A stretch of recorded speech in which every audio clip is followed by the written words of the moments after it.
So one of the things we did is we were researching how our compliance officers use our platform. Our compliance officers would look at alerts and different records and so on. And we asked them questions during every step of their alert review. So, okay, you see this alert. What are you thinking now? All right, you looked here. Why did you look at this article? Okay, you looked at this file. Why did you look here? What were you thinking when you saw this ID? And we went through their entire cognitive sort of steps, all the way from reviewing alert to dispositioning it. And we cataloged roughly 160 different cognitive steps that a compliance officer has to take when they're reviewing this. Now, that was not only the most surprising one. I mean, here's the thing. It made total sense. That's why compliance officers feel exhausted after an hour of work. We further dug into the 160 steps and noticed 80 of them are what we cataloged as low cognitive steps. And imagine if half of the work, it requires you to still do it, even though it doesn't have a productive outcome. That's how you get exhaustion and burnout. So we've got a lot of really cool and exciting thing we're going to do with AI to address that actual issue.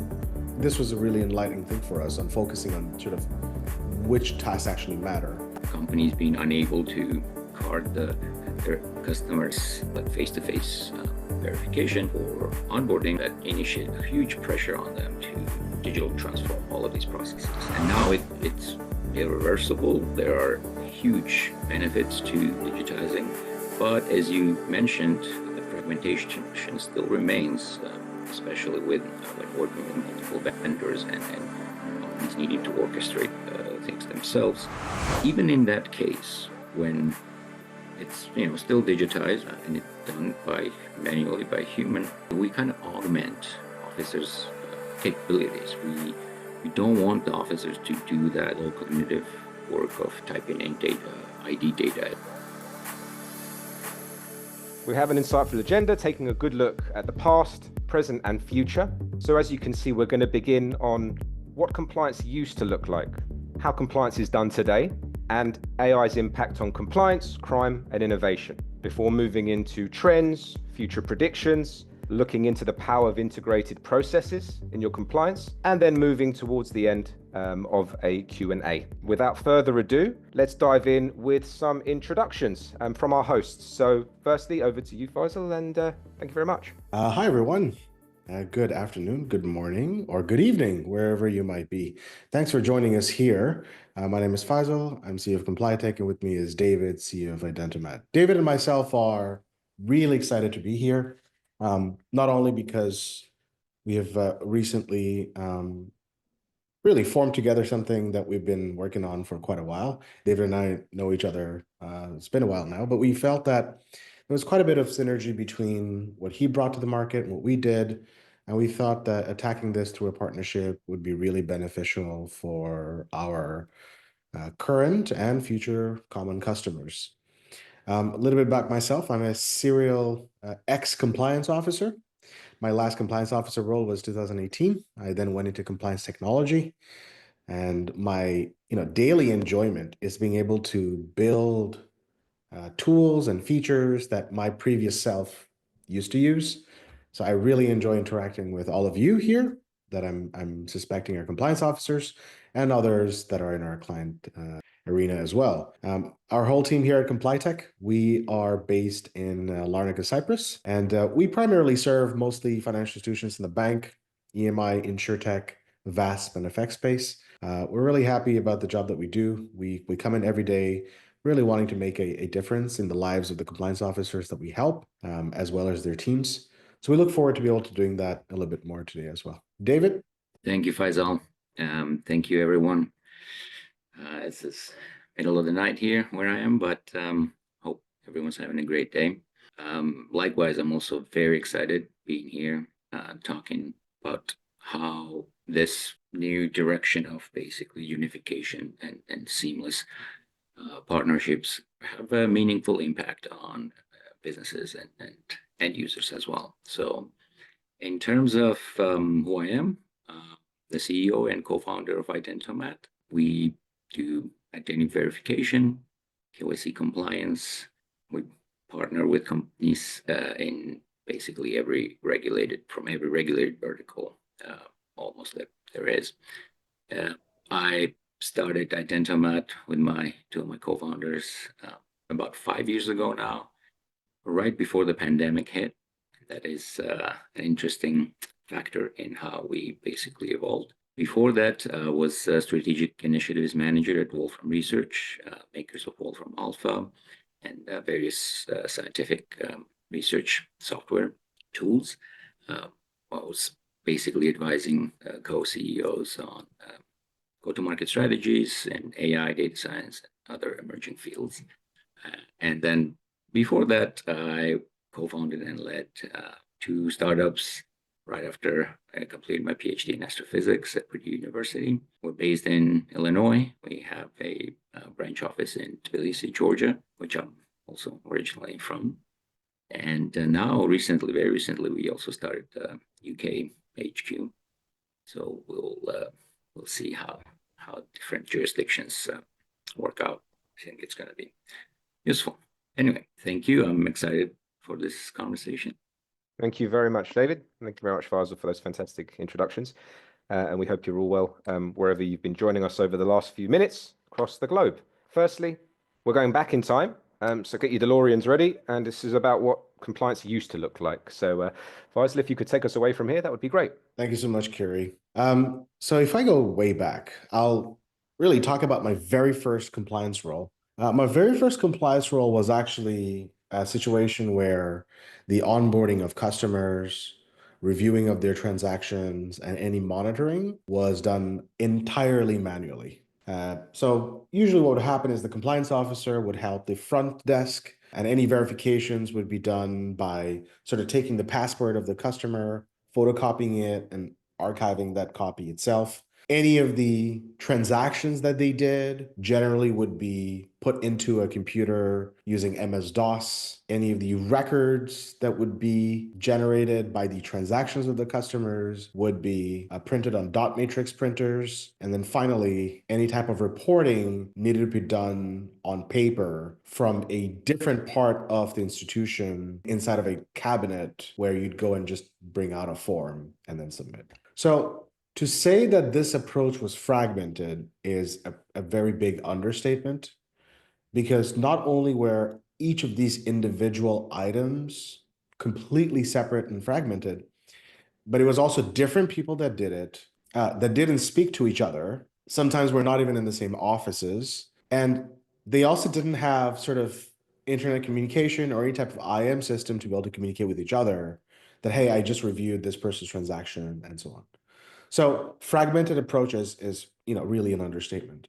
Now, over the years throughout my career, I've seen that fragmentation get simplified in the sense that you started seeing some of these approaches coming together. However, each of those steps became even more complex. So yes, perhaps photocopies were not passport anymore. However, the pictures were taken and put into a secure server, but that server itself, where the pictures remained, was not accessible by enhanced due diligence analysts or suspicious activity report analysts. Though there was more digitization, it still remained quite broken as it went on. My very last compliance role, which was in the mid to late 2000s, this was back in San Francisco, I would say that mostly the entire compliance experience for a compliance officer was fairly digitized.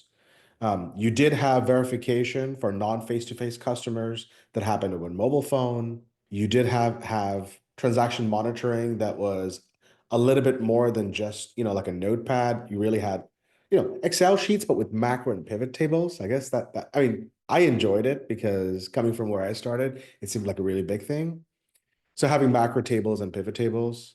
And then reporting, I used to be able to log into the FIU's portal and do those reports, right? So a lot of it was digitized, but what still remained broken was the fact that each of these three systems, which is my onboarding acceptance system for the customer, the monitoring of their activities and their profile, as well as their case management and reporting, never spoke to each other. And there was never one way for an entire line of compliance analysts, all the way from first line of defense to second line of defense, to look backwards and have that information about the customer travel across these different lines impacting the customer profile. And that hasn't existed. And in fact, that is still a persistent problem that we have.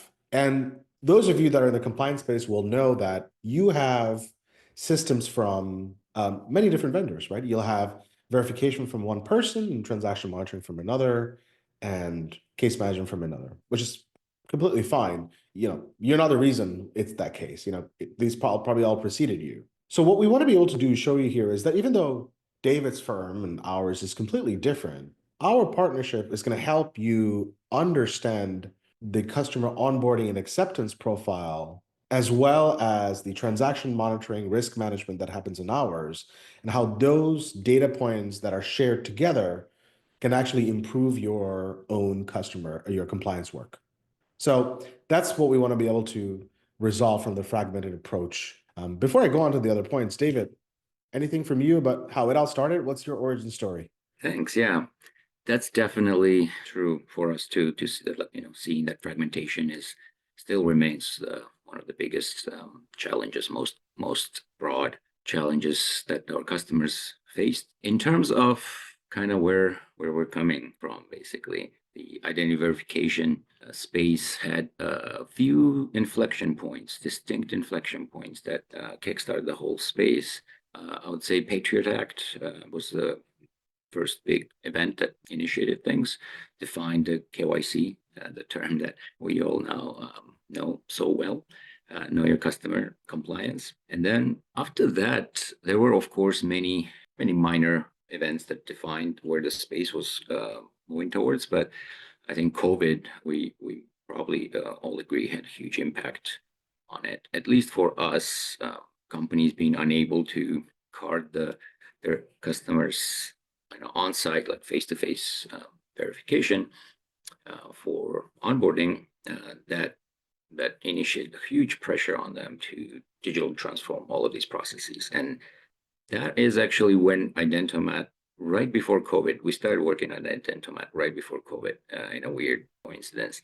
And then once COVID hit, we had a huge uptick in inbound interest. Yeah, so now it's irreversible. There are huge benefits to digitizing, but as you mentioned, the fragmentation still remains, especially when working with multiple vendors and companies needing to orchestrate things themselves.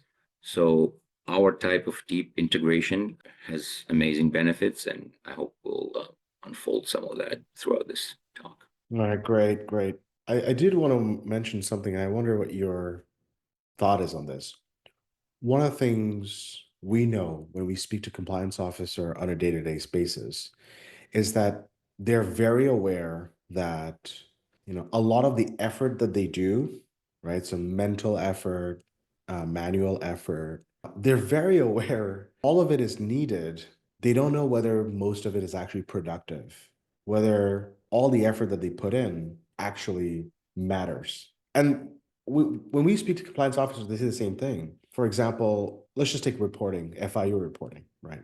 Every single compliance officer will tell you that they filed, whatever, 100 SARs, STRs, but they almost get never any feedback from the FIU. And they still have to keep filing them, but it feels like they're doing something and doesn't get effort back. Let's say, for example, when they do transaction monitoring, they're reviewing transactions every day, all the different alerts that come up, right? And hopefully with us, you're getting fewer and fewer alerts, but you still have to review them and you investigate and close them. But you still don't know whether the alerts that you're closing, the decisions you're taking, whether they're actually productive. And even though it gets more digitized over time, it doesn't feel like you are less exhausted. In fact, it just feels you're getting more and more exhausted, and it just leads to sort of almost sometimes burnout. We've actually done some studies on the cognition items that compliance officers do. What are your customers' compliance officers? What are the exhaustions that they go through? Yeah, no, that's definitely a really good point. And when I tried to talk about customer experience, I started using stakeholder experience instead of that, because it's not just the end user's experience. You're right. It's also the compliance officer's experience that matter in terms of success of the whole compliance operations. Main mundane low cognition work that's been frustrating for our partners and customers has been extracting information from the IDs, right? Especially in the age of AI. Definitely the task that can be, should be, and is automated when implemented properly. That's where we see our biggest, one of the biggest impacts. Then processing the data. That's I would say I feel like you would have way deeper insight into that, right?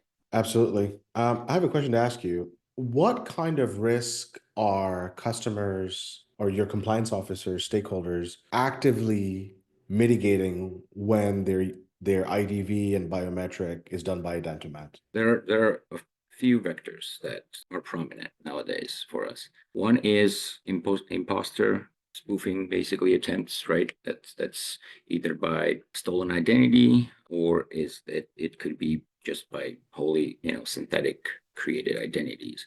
And then the second one is the war in Ukraine created a huge urgent need for sanction screening, lots of demand, like customer needs.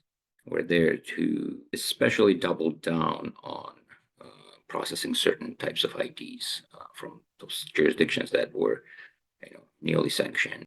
Those are the two main issues right now for most of our customers. But I feel like a whole new even though deepfake problem is a subset of spoofing attempts, I think deepfakes are creating a whole new, basically, attack vector. We're creating easy access to creating whole new synthetic IDs and human bots, so to speak. Okay, that's interesting. Obviously, that makes total sense. I would say from our end, the risk that compliance officers are mitigating after they have onboarded using your verification, and now their customers are starting to use transactions with us and getting risk assessed and so on. The real risk they're mitigating now is the activity of said customers. If the actual individual has onboarded, what their activity actually is what kind of transactions are they making, who are they making with, when do they make it, did the purposes make sense? That's what the compliance office is actually mitigating when they're using us, because the big worry compliance officers have is, they're not looking at every single transaction that's happening and trying to guess it. And at a certain point in time, they want to know if any of the activities vis-a-vis the profile that the customer had is in line with what they're seeing, and to be alerted. And at the same time, if their profile also changes, they want to be alerted about that as well. The real risk they're trying to mitigate is any type of money laundering or terrorist financing risk.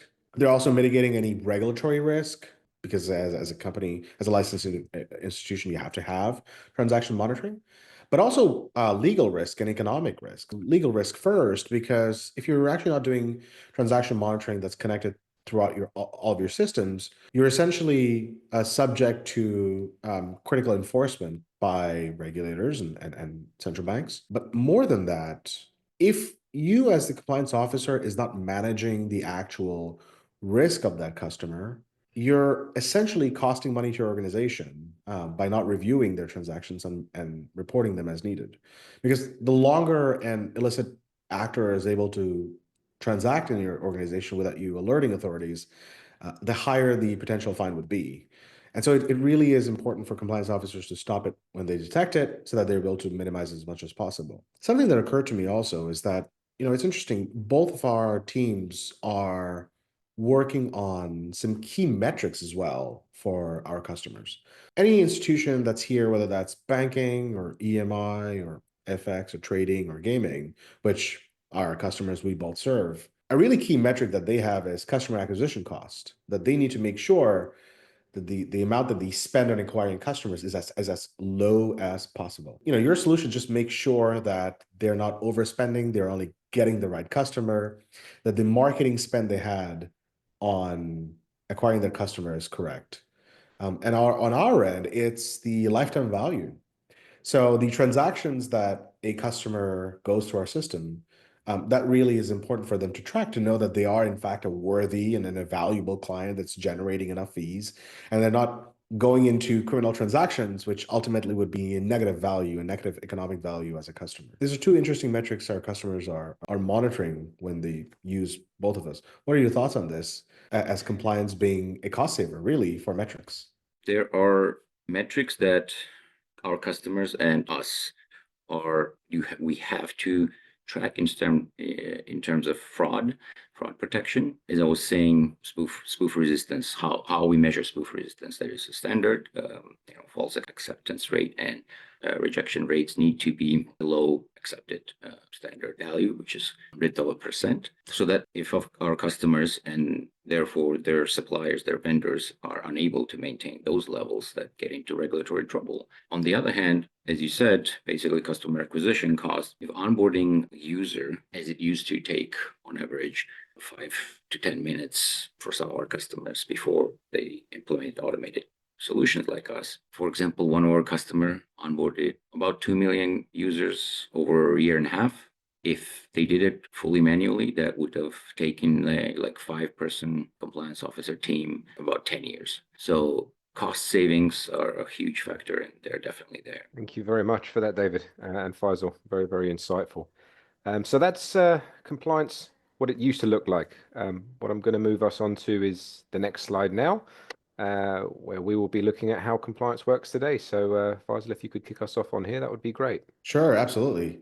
So one of the things we set out to do in 2023 was really unify all the different aspects that a compliance officer does into a single platform. I remember when I started in this space, and I'm fairly certain a lot of you that are joining us here do the same thing, where the different things that you need to do your compliance work exist on multiple different tabs on your browser. And I remember I used to have 4 or 5 browsers tabs open because I'd look at a customer profile in one, I'd look at the transactions in another, I'd look at their alerts in a different tab. And the reason it was a different tab was because it was completely different platform, different vendor, different source. And so what we started out to do in 2023 is really ensure that all of the different items existed in a single platform. And that if there needed to be any additional tasks that they needed to do, it could exist on that platform as well.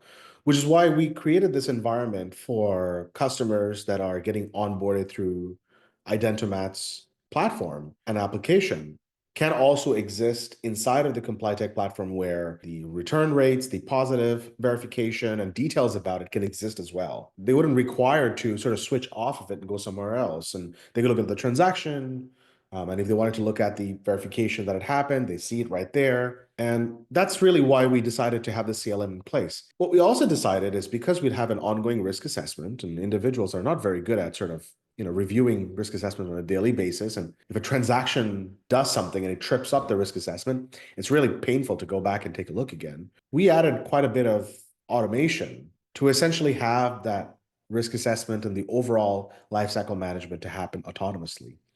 And our compliance officers can moderate those and calibrate those when they set up with us. And they can also do that on an ongoing basis. I know most compliance officers don't tinker with their risk assessment or risk scoring mechanism more than twice a year, although they are always advised, by regulators' best practices to do so when your risk appetite of your company changes. But they would prefer having some type of calibration as well. And so that's where we add some more automation to be able to make sure that that CLM process is smooth and autonomous. Excellent. Thank you, Faisal. I think Sure. what would be very interesting to touch upon as well is some of the research that we've done into cognitive work done by compliance officers. Sure. So one of the things we did is we were researching how our compliance officers use our platform. Our compliance officers would look at alerts and different records and so on. And we had over 100 hours worth of interview and analysis with them. And we asked them questions during every step of their alert review. So, okay, you see this alert. What are you thinking now? All right, you looked here. Why did you look at this article? Okay, you looked at this file. Why did you look here? What were you thinking when you saw this ID? And we went through their entire cognitive sort of steps, all the way from reviewing alert to dispositioning it, either as match or no match. And we did that across several different compliance officers from different type of institutions. And we cataloged roughly 160 different cognitive steps that a compliance officer has to take when they're reviewing this. Now, that was not only the most surprising one. I mean, here's the thing. It made total sense. That's why compliance officers feel exhausted after an hour of work, is because 160 cognitive steps are just running every single time they're looking at alerts. We further dug into the 160 steps and noticed 80 of them are what we cataloged as low cognitive steps. Very little actual mental work is needed, but you still do it. And imagine if half of the work, it requires you to still do it, even though it doesn't have a productive outcome. That's how you get exhaustion and burnout. And so we've got a lot of really cool and exciting thing we're going to do with AI to address that actual issue. This was a really enlightening thing for us on focusing on sort of which tasks actually matter. A task such as reviewing customers and identifying who they are and whether their picture actually matches their identification document, that's a very hard task, a high cognition task, which is great because that's something that David's team has basically made sure you don't have to do. In fact, some really great AI is taking care of it. Right, David? Yeah, no, absolutely. You basically started with describing the integration, right? And I wanted to add a couple of points why I think it's the sum of parts is like even bigger. For example, if you're trying to enable risk-based workflows, which is basically a kind of necessity, depending on the activity of the customer, you can trigger different types of verification flows, or say re-verification flows. Identity verification configurations, basically Complytek platform can, based on the risk assessment, risk scoring, trigger various different flows. And this is, I would say, probably kind of future-proof model, future-proof workflow that most of the customers we talk to are really looking forward to deploying. They need different types of identity verification flows. It depends on transaction value. If we're talking about really high transaction values, certain human in the loop flow might be necessary. For example, in Germany and Ukraine, you have like a certain threshold for transactions you need basically to bring in an officer in the flow. And it now can be done through our platform as well. Or, it can be fully self-service, just a several second flow, which usually handles most of the transactions. So just basically, I want to emphasize, the whole new benefits that this deep integration unlocks. One of the things that I really admire about what our compliance officers do is, and we noticed that when we were doing our study and our review with them, is that despite the exhaustion that was on them as they were reviewing alerts, they never actually stopped reviewing each alert with the same level of importance as the previous. So they got very exhausted, but they seemed to just, keep on soldiering on, even though it took a lot of effort for them to sort of go through different items itself. Thank you very much for that, Faisal and David. Yeah. Very interesting. Excellent. So that's our piece on how compliance works today. Let's move you forward to AI's impact on compliance. So take it away, guys. Sure, I'll give it a go, and then I'll hand it out over to David. From our end, the way we've worked with AI is purely on two levels. First is we've identified sort of on a transactional level, what are the optimizations that AI can bring? And so the branch of AI that we've mostly worked on is machine learning, where we take large transactional data, some of the behaviors observed in that data with previous training data, and then newly validated data. And we allow for a compliance officer to only review alerts that the machine learning algorithms have deemed worthy of taking a look at. And so really that's where we have implemented most of our AI. We've also implemented SegmentTech, which is our algo for segmenting customer categories. So we have, B2B customers or banking customers, EMIs that have different merchants or businesses, and they want to be able to group these customers together to observe a divergence of behavior from one of the participants of this group. And it's really important for them because traditionally, I remember when I used to do segmenting or grouping of customers, I used to use one or two variables. So, business category and country. But we know that's not very good because as you grow, the fact that you have less variables actually impacts your segmenting review and in fact gets weaker. Because as you can imagine, as you grow, just because an electronics supplier out of Albania is not the same as another very large one as well. And if so geography doesn't matter and the business category doesn't matter, then perhaps the age of how long they've been together, how long they've been around. So you add a third variable, then perhaps that's not good enough because there are quite a few in the space. Maybe then the geographies that they sell to, well, that's also enough because a lot of them still do the same way. So how do you still sort of gather all of that information? And it's been interesting segmenting customers for our institutions, and AI does most of the job there itself.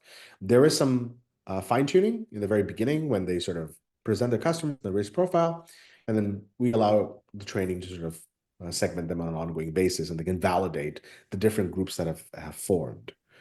And a third area where we've added AI is on our transaction screening. So as you can imagine, cross-border transactions for our customers carry a lot of data in it, sender data, recipient data, free text, purpose. So knowing that is really important and screening well is important. But the free text as well and the message text has a lot of really interesting information, as in the things that have been said, different names, and to be able to decipher that whether or not it's the person, whether the context of that conversation is also worth taking a look at. And also dual goods. So sometimes you'll have messages or words that will mean two different things. So a gun is an object, but there are also different countries where any import or export of that object has a very negative connotation that has to be screened against. So that's where we have added a lot of AI in. Where we have not added AI and where we will not add AI is any type of generation of suspicious activity based on transactions. That's not because we have anything against it, but we've reviewed it very closely. And the amount of hallucination that uh, generative AI has even today gets exponentially more dangerous the larger sets you have. So banking customers, for example, large EMIs who have to rely on generative AI to come up with what a suspicious activity might be based on the data points it sees, and then provide that as a basis for compliance officers to review. We're just not very, we just don't want to take the risk of that just yet. In fact, we're working on something that's far ahead of that because we don't believe that's ultimately what's beneficial. We think that's high cognition work that a human should do. But there are a lot of other interesting things that we're working on, and that's where AI is for us. How about you, David? Where is AI stacking inside of sort of your products and services? AI is basically backbone of Identomat solutions, right? We use oldest use cases of AI, which was OCR, basically, right? Character recognition to allow end users to capture their ID, extract data automatically from that to then make it usable, basically for populating the user's account. And it's a huge task given the amount of ID types that there is right in the world. Now, that will change somewhat in a near future, given the many countries moving towards digital IDs, ID wallets. So that is something that solutions like us will take into account and basically work with digital verifiable credentials as well as physical IDs. But we cannot not do physical ID scanning and capture, right? Like it's still gonna be for next several years at least going to be prevalent.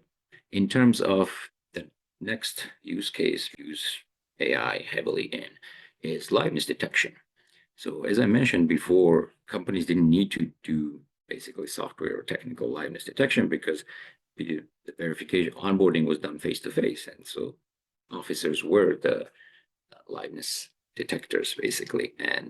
But now in an automated flow, our basically AI solution does the assessment, liveness assurance authenticates that the human in the camera is a real human, is not an imposter, doesn't wear a mask, who they say they are. And then the third component of our AI stack is basically face match to compare that person who's presenting the ID to the photo on the ID to ensure that they do own that ID and they are who they say they are. I mentioned that there are use cases which require human in the loop, right? The officer in the loop, basically verification flows. But even in that case, when it's still digitized, right? It's still remote, and it's done manually by human. We still enable it. We kind of augment officers' capabilities. We don't want the officers to do that low cognitive work of typing in data, ID data, et cetera, et cetera. They can still use all of these AI benefits that the fully self-service verification uses, allow customers on the video call to basically identify themselves and then use that data automatically for case decisioning. The compliance officer expertise is something we need to encourage, we need to empower with tools, and then take care of basically this mundane, low cognitive work with automation as much as possible. In terms of, I'll just add one more thing, where we see the biggest challenges tackling deepfake fraud. We are heavily investing and working on preventing deepfake fraud. The most efficient way we've discovered to do that is basically by preventing the channel that bad faith actors are using to present the deepfake to our system, which is it's usually either done through video stream injection directly into the device, or using a second screen to show the deepfake avatar running right to the camera of the first device. And so we are working both in terms of face match tech to ensure that the ID matches the person, as well as basically detecting screens at really high accuracy and preventing stream injections. So those are big attack vectors. Interesting. Thank you very much, David, and Faisal as well for that. Excellent, very insightful stuff on AI. Let's move along. Future trends. So this is where we're going to start looking at what's coming. Now, I'd love to kick off here. Faisal or David, if you could begin. From the identity verification side of things, as I said, I'm very excited about this. Digital IDs, ID through ID wallets, like European Union is moving probably faster than many other large jurisdictions on this. They expect to launch their fully functioning wallet this year, and then in a broad production then starting from next year. So incorporating that into the workflow is basically one important task. The second one, again, is on the fraud side, right? So balancing fraud and stakeholder experience is our ongoing challenge. And as I said, basically synthetic IDs, stolen identities are attack vectors that we are working on. And deepfakes, I mentioned that already. Let's touch upon a little bit about how we're strategically working to alleviate some of the issues that are being seen historically. So moving to this slide now. Sure. Thanks so much. So, one of the things that we noticed, and we saw some of our customers actually have this difficulty, is that they were doing transaction monitoring fairly well, really well. They had access to our 350 different scenarios, and the alerts are firing as needed. They had access to our transaction screening. They were able to do all this great compliance AML work. And we were sort of talking to them and asking them, what's frustrating you? And they said, well, the thing is, when I want to onboard a customer or accept them, I don't have a really good automated way And even if I have an automated way, um, I don't really trust it. It has a lot of errors. It doesn't capture what I need. And then the ones that did have one said it's way too expensive. In fact, I'm profitable if I don't use an automated system, but I know that there's a risk in it. And so our thing was, well, we need to find a partner that can really help our customers with that first part, because that was an existing issue that they had or problem they had. And so that's why strategically we partnered with Identomat, and we scoured to find partners for this, right? We cataloged something like 32 different IDV biometric liveness. We looked at the tech, we looked at the difference between passive and active, and we really went very deep into it. I mean, we will never be as experts in identification as David's team is, but we did our very best to understand who's really doing well and who's also looking forward to the future. And so strategically for us, it was really important to have a correct partner to serve our customers on that really key piece that was missing in their overall compliance and program. And then following on from that, it really allowed them to now have full monitoring on customers they're onboarding, and then their risk rating, and then transactions that they're monitoring, as well as all the other case management they're looking at. This also meant that the overall false positives they had was reduced. And we'd like to take some credit for reducing their false positive, but having a really robust identification and onboarding customer is super helpful, because it allows for those data points also to be considered when you're reviewing transactions. Don't forget, you could review them, onboard your customer in the very beginning, but on an ongoing basis, you might have to re-verify them for whatever reason, an alert that you've set up. So having that just minimizes that false positive work that we always wanted to. And so in order to be able to also capture all of that, we needed to make sure that it was seamlessly integrated. So we wouldn't sort of send a customer to David's team and say, all right, do that integration and then come to us after and then do this. We really worked with David's team to gather a lot of their documentation. We had team of folks in our hand that took a lot of their technology and sort of embedded it and made sure that the flow is working well. We also allowed for environments for our customers that were wanting to sort of get verified first before they go onto the integration. So that's sort of how we created this partnership, looking at all these different pain points and how to ultimately get there. Because the step one was customers saying, I don't have a very good IDV and biometric solution, to how do we make sure that it feels very seamless to our customers now? So we really went from 0 to 1, identifying that very first issue we had with our customers. Kiri. Fantastic. Thank you very much, Faisal. What I'd love us to do now is look at a few numbers, the real impact down on paper. So if you guys could both comment on a couple of these numbers and what they really mean, that would be fantastic. Yeah, some of them actually mean well for me and David too. David, you want to start? Yeah, definitely. I think so. I mentioned our customer in Uzbekistan onboarding about 2 million customers in 18 months, right?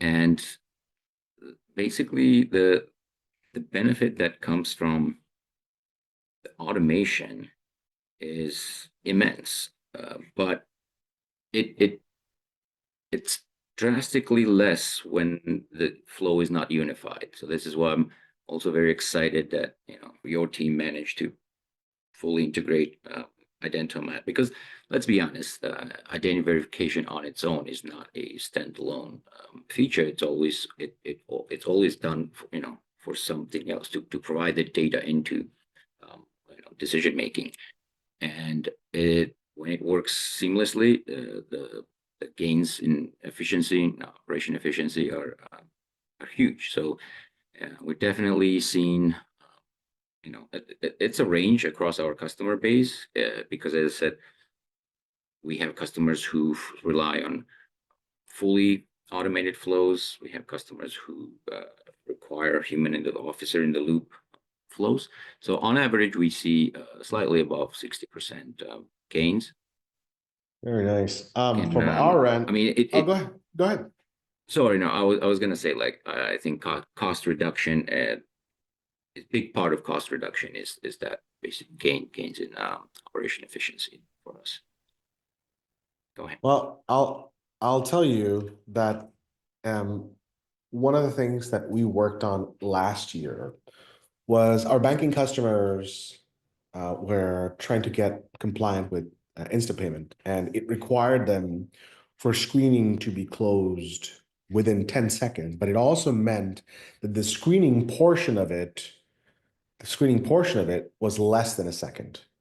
And so it was really important for us to be able to make sure that basically none of the 10-second allowed was ever perturbed by the amount that it took to screen a customer. So we worked on that, and that's why we were able to have our screening done in less than a second. We also did a lot of pre and post. So we asked customers to let us know how many false positives they had prior to using us, and then after. And on average, it was around 70 to 80% reduction in the amount of false positive. But what was also not captured was the amount of time they didn't have to spend anymore reviewing those false positives. So that was really great. And then finally, they could also rest assured that any transaction monitoring or our ongoing monitoring was 24/7, because a lot of our customers, especially the ones that sort of, didn't have access to sophisticated resources, would only do transaction monitoring when they clock in, pop up their macro and pivot tables, and then start reviewing.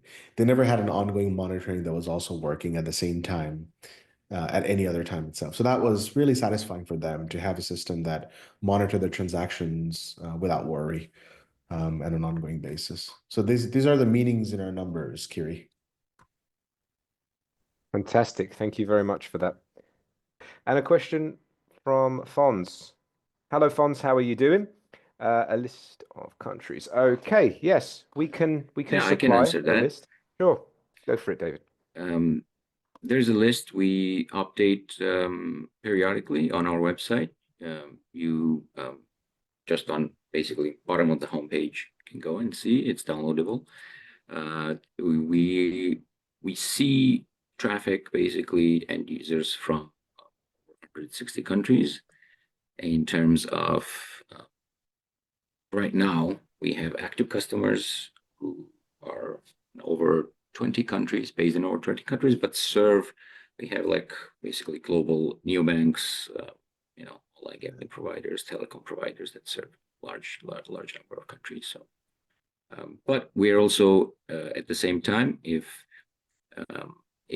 we discover that we are not available in a specific jurisdiction, which means like yes, ID types, we basically can add a whole new country in a matter of days. Like very, very little training of the system is required.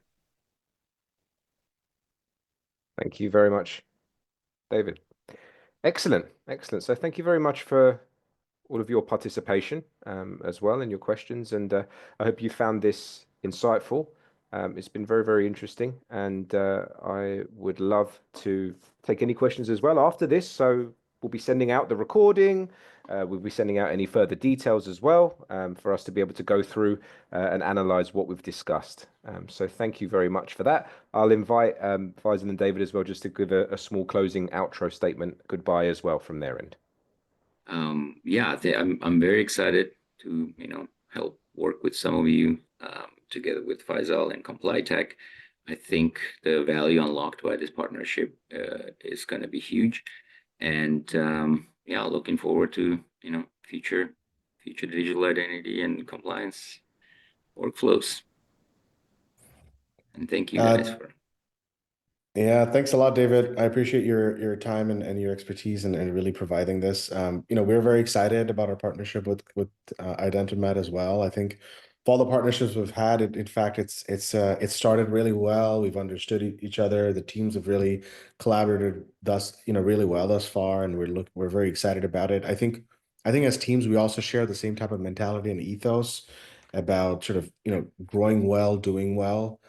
So I think we're going to get along, very, very well. So I'm very thankful for this. We're always excited to do more of these kind of informational webinars. I was told by my mentor a long, long time ago when I was young, growing up, saying that in the compliance space, that the most, of course, technology is the best tool against an illicit adversary, but really the most important tool is information. So if we can do more of this to be able to make this even better for all of you guys that are out there, we're very thankful for it. We look for suggestions for any other items and topics you want us to talk about. Yes, we're a technology company and so on, but we love also hearing topics from you that you think could be interesting, and we'd be more than happy to talk more about those. So thank you again for joining us.